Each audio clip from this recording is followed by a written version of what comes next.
bom? Vamos lá então, vamos aí falar desse tema, né? A gente está tratando da vida, dos passos de Jesus nesses dias aqui. E hoje nós vamos falar do momento da tentação de Jesus e vamos aprender aqui algumas coisas. O propósito dessa palavra é quanto mais a gente absorve de uma pessoa, quanto mais a gente conhece uma pessoa, é mais fácil a gente se mover dentro daquilo que essa pessoa deixou para nós. E Jesus é o nosso grande exemplo. Ainda em Marcos capítulo 1, pega aí sua Bíblia, versículo 12 e 13 diz assim: E logo o Espírito o impeliu para o deserto, e ali esteve no deserto 40 dias, tentado por Satanás, e vivia entre as feras, e os anjos o serviam. Vamos falar um pouquinho desse momento da vida de Jesus, que também é uma característica da nossa vida, né? Quando a gente olha para o texto, a gente vê Jesus sendo conduzido pelo Espírito, e ele está sendo guiado pelo Espírito. Ontem a gente falou a respeito dessa questão de sermos guiados pelo Espírito. E lá nesse lugar, a qual ele está em jejum, em oração, um lugar de escassez, né? A Bíblia vai dizer que ele teve fome. Eu preciso entender uma coisa. Existe uma natureza nesse momento tendo influência sobre o corpo físico de Jesus. Então a fome não é em si a tentação, mas o desejo é o que precede a tentação, né? Então, porque ele teve uma necessidade natural, Jesus abre um precedente para ser tentado por Satanás, né? E aí, quando a gente fala do Espírito levando Jesus ao deserto, a gente começa a pensar sobre esses encontros indesejáveis da vida, não é? Olha só, o Marcos vai dizer que Jesus está no deserto com Satanás e com feras, né, que estavam também presentes naquele lugar. E o cristianismo, ele não vai nos livrar desses encontros indesejáveis, tá? A sua fé não vai te privar desses encontros indesejáveis. E aí eu preciso entender uma coisa. Alguns encontros indesejáveis na nossa vida, na minha e na sua, eles vão também trazer à tona as nossas fraquezas. E deixa eu te falar uma coisa, você precisa conhecer os pontos cegos da tua vida. Você precisa conhecer as tuas fraquezas, você precisa conhecer os seus limites. Você conhece gente, por exemplo, que a vida toda, e aí eu estou usando uma hipérbole, estou exagerando, a vida toda a pessoa fica falando no teu ouvido, quando você está passando por dificuldade, você tem que vencer, você tem que orar, você tem que conquistar, você tem que avançar, enquanto a pessoa não está passando por desafios, ela tem essa fala. E aí essa mesma pessoa que um dia tentou te incentivar, falou que você era fraco, que você era fraca, quando chega o momento dela passar pela mesma luta às vezes que você, ela não aguenta, não é? Ela não suporta. Isso pode ser o caso de pessoas que não conhecem suas fraquezas. Porque quando eu conheço a minha fraqueza, a primeira coisa que eu sinto pelo outro é a empatia. Eu consigo me colocar no lugar dessa pessoa, não é? É muito fácil para os outros dizer que você tem que vencer, falar que você tem que romper, falar que você tem que conquistar, falar que você tem que orar mais, né? Porque o outro não conhece a tua fraqueza. E aí quando chega o momento dele colocar em prática aquilo que ele te ensinou, ou tentou te ensinar, ele não consegue. Por quê? Porque não conhece seus próprios limites. Agora, por que é importante você ter esses encontros indesejáveis na vida? Jesus não queria se encontrar com Satanás. Jesus não queria estar dormindo entre as feras do deserto. Mas ele está tendo esse encontro indesejável, e esse encontro indesejável está produzindo um propósito nele. Está aprimorando ele, está aperfeiçoando ele. E aí quando a gente fala disso, a gente não fala apenas de religião, a gente não fala apenas do cristianismo. A vida em si vai trazer para você esses momentos indesejáveis, essas pessoas indesejáveis. E aí eu preciso ter um olhar nessas coisas difíceis da vida, um olhar de aprendizado, um olhar de crescimento, não é? Porque se você não treinar certas áreas da tua vida, você nunca vai ficar forte nelas. Se você não treinar a sua paciência, você nunca vai ser paciente. Se você não treinar a sua coragem, você nunca vai ser corajoso ou corajosa. Se você não treinar, sabe, a sua espiritualidade, você nunca vai ser uma pessoa espiritual. Então, a gente precisa entender que o seu corpo físico, ele cresce naturalmente. Você come, dorme, o seu corpo está crescendo. Agora, existem áreas da tua vida que não crescem à medida que você também cresce em idade e estatura. Isso não acontece, isso não ocorre. E aí você precisa ter essa compreensão e esse entendimento de que você precisa colocar em prática. Então Jesus está nesse deserto com pessoas indesejáveis e aí ele também demonstra essa natureza falha do homem, que é a natureza falha do homem. Por quê? Ele está orando, ele está jejuando, mas ele sente fome. E aí vem o ensinamento. Porque a gente pensa e tem essa sensação de que orar demais e jejuar demais vai tornar a gente um Deus e vai fazer a gente menos suscetível a algumas coisas. Não. Jesus lá no Getsemane, ele vai falar assim para os discípulos: orai e vigiai. Então a vigilância, quando se fala em tentação, ela precisa estar no topo da pirâmide, não é? Ou melhor dizendo, ela precisa estar na base, ela precisa ser a primeira coisa. A vigilância. Não adianta você orar muito e você não vigiar. Não adianta você ter uma vida de jejum e você não ter vigilância. Você vai cair nas armadilhas de Satanás. Tá? Então, Jesus está dentro desse ambiente. Ele está ali porque o Espírito levou ele para ali. Porque ele tem que passar por um processo ali dentro. Sabe o que é interessante em Jesus? Ele está 40 dias sem comer. E isso não dá margem a ele para justificar o seu pecado. Nenhum grau de tentação justifica qualquer grau de pecado seu. Nenhum grau de necessidade justifica qualquer pecado meu. Tá? Nenhum grau de turbulência, de fragilidade dá para ser usado diante do tribunal como justificativa dos meus erros. Eu preciso entender que a tentação é um mecanismo de me manter alerta. A tentação não é pecado. Ser tentado não é pecado.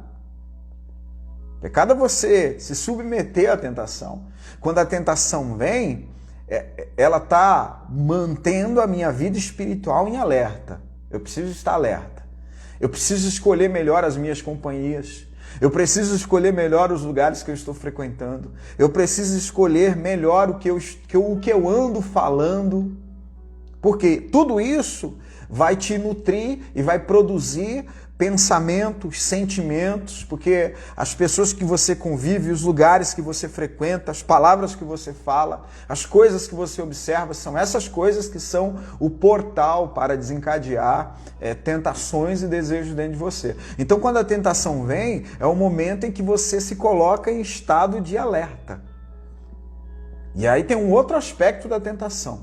A tentação, ela sempre vai prometer muito mais do que ela pode lhe dar. A tentação só te mostra o lado bom do pecado. A tentação vai te mostrar apenas aquilo que está à frente da cortina. A tentação nunca vai te mostrar consequências. A tentação, ela sempre te mostra prazeres. Não é? E aí, a conversa de Satanás com Jesus é a seguinte: você está com fome? Você é realmente filho de Deus? Toda raiz de tentação, ela começa com a dúvida.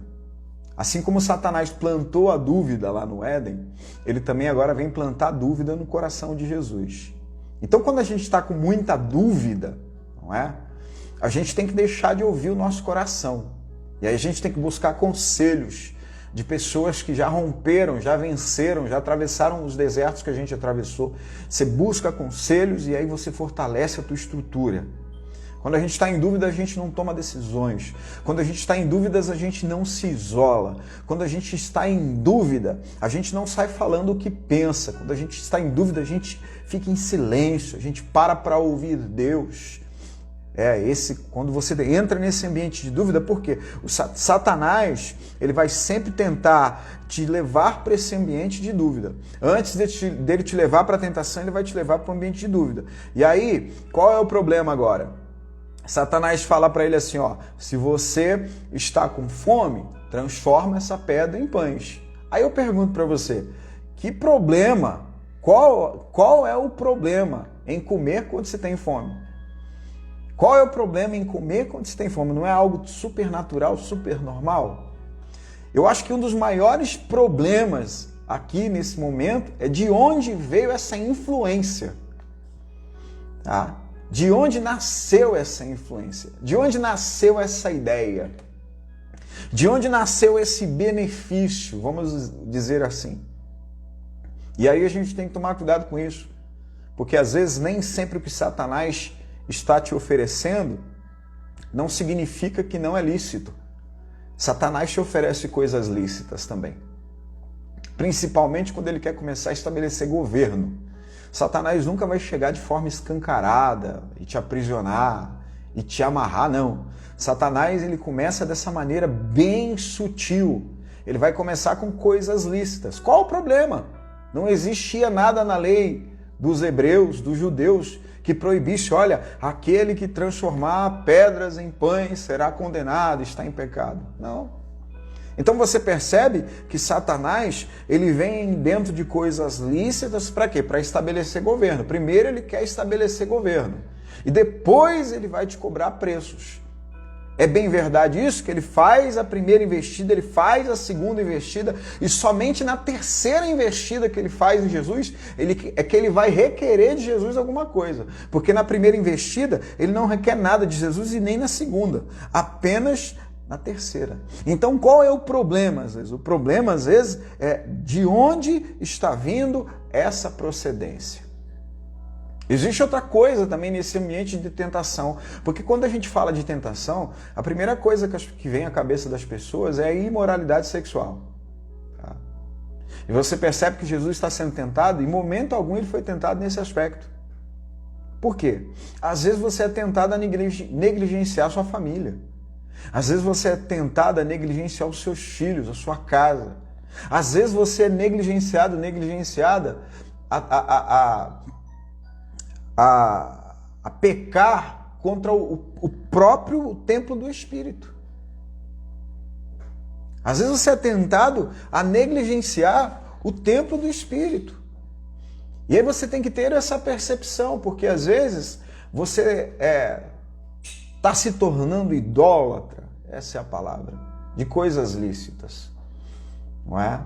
Às vezes você começa a idolatrar o seu trabalho, você começa a idolatrar a sua casa, você começa a idolatrar o seu carro, você começa a idolatrar determinadas pessoas, porque a idolatria está aí, não é? O princípio de Satanás na rebelião é que ele começa a olhar para ele. Ele começa a idolatrar o eu dele, o ego dele. E às vezes as pessoas não estão matando, não estão roubando, não estão adulterando, não estão se prostituindo, mas estão afundados em outros pecados. Afundados em excessos. Estão perdendo coisas que são primordiais para Deus, estão deixando de lado coisas que são importantes para Deus, e estão vivendo coisas lícitas e estão afundados, negligenciando a palavra, estão se perdendo naquilo que é certo. Sabia disso? Que às vezes você pode se perder naquilo que é certo, não é? O trabalho, em tese, para um pai de família, um trabalho é para que ele dê uma boa vida para a família, não é assim? Mas se ele trabalhar demais, ele vai perder essa família. Percebe como o problema às vezes é o excesso? E Satanás acaba usando dessas sutilezas. Satanás, na primeira investida, fala da necessidade de Jesus. Na segunda investida, ele vai propor a Jesus o cuidado do céu em relação a ele. Perceba que Satanás está sempre conectando essas duas coisas. A tua necessidade conectada àquilo que Deus pode fazer por você ou deixou de fazer por você. Então, às vezes, a gente é tentado dentro desse ambiente, não é? Você está passando fome, mas não é seu Deus. Você está passando por esse problema hoje, mas não é o seu Deus. Você está enfrentando luta, mas cadê o seu Deus? Por que você está vivendo isso? Se você adora ao Senhor, se você é filho, se você é filha, por que você está vivendo isso? Essas são perguntas que sempre vêm à nossa cabeça. São perguntas que sempre nos acompanham. E o tempo todo nós estamos sendo tentados dentro desse ambiente, porque a gente tem a ideia de que nós não teremos necessidade, de que nós não vivenciaremos necessidade. E aí, às vezes, Satanás ele entra por essa porta, essa conexão, essa necessidade. E aí o que ele faz? Ele magnifica a sua necessidade. Por que você está passando necessidade? Se você é filha do rei, se você é filho do rei, você não pode aceitar isso, você não tem que aceitar isso, você não pode viver isso. Isso é mentira. Jesus falou, no mundo tereis aflições. Uma coisa eu aprendi um dia com o pastor José Gonçalves. Aquele que deixa de confessar uma tentação vai ter que confessar um pecado.